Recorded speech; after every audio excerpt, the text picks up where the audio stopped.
Previously, the Fatimid armies were annihilated at the Battle of Ancyra. Multiple European armies are now marching through the Levant. After the death of Caliph al-Mustansir, the Fatimids descended into civil war, and most of their territories in the Levant were left defenseless. With Romanos marching east, a huge army of 80,000 Christian pilgrims invaded the Holy Land. Guiscard led the Christians in a victory over a Fatimid army at the Battle of Damascus, while Count William laid siege to Antioch with his men. Duke Robert then boldly led his men further south, rapidly capturing the land around Jerusalem. In the midst of a civil war, the Fatimids could spare no resources to save their Levantine territories, and the Christians captured Jerusalem and the Holy Land with ease. Once in Jerusalem, the pilgrims crowned Guiscard as the king of this new Christian state in the Levant. But by now, Guiscard was extremely old, and a decade of war had taken its toll on his health. Just a week after being crowned, Guiscard collapsed due to a fever. On his deathbed, his subjects asked who would succeed him as king of Jerusalem. But Guiscard lacked the strength to answer. He died without naming any successor. Both Duke Robert and Count William now sought the crown of Jerusalem. Seeking to preempt William, Robert spread rumors that William planned to assassinate many of Robert's supporters and seize Jerusalem. Hearing these rumors, Robert's soldiers rampaged through Jerusalem, forcing Count William and his supporters to flee. The Christians in the Levant began to pick sides. Count William fled north, joining his army in Antioch, where he and his supporters formed the Kingdom of Antioch. Robert managed to secure the area around Jerusalem, forming the Kingdom of Jerusalem.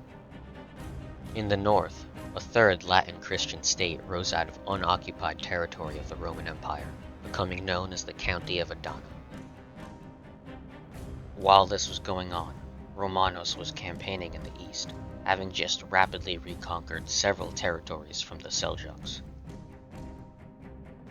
Emboldened by his success, Romanos decided to invade Mesopotamia, promising his troops that they would sack Baghdad. The emperor did not want to sacrifice his momentum in order to deal with the crisis in the Levant, so he sent a letter to the Senate with instructions.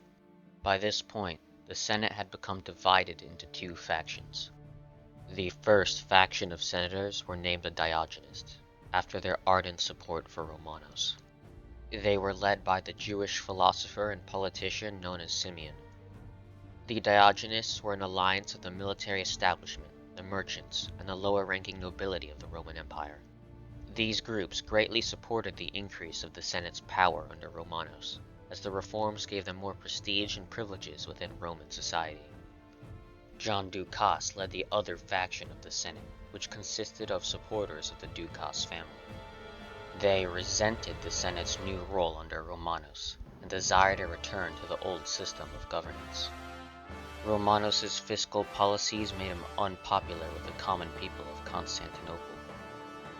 He spent very little money in public works or maintaining entertainment at the Hippodrome, allowing Constantinople to decay.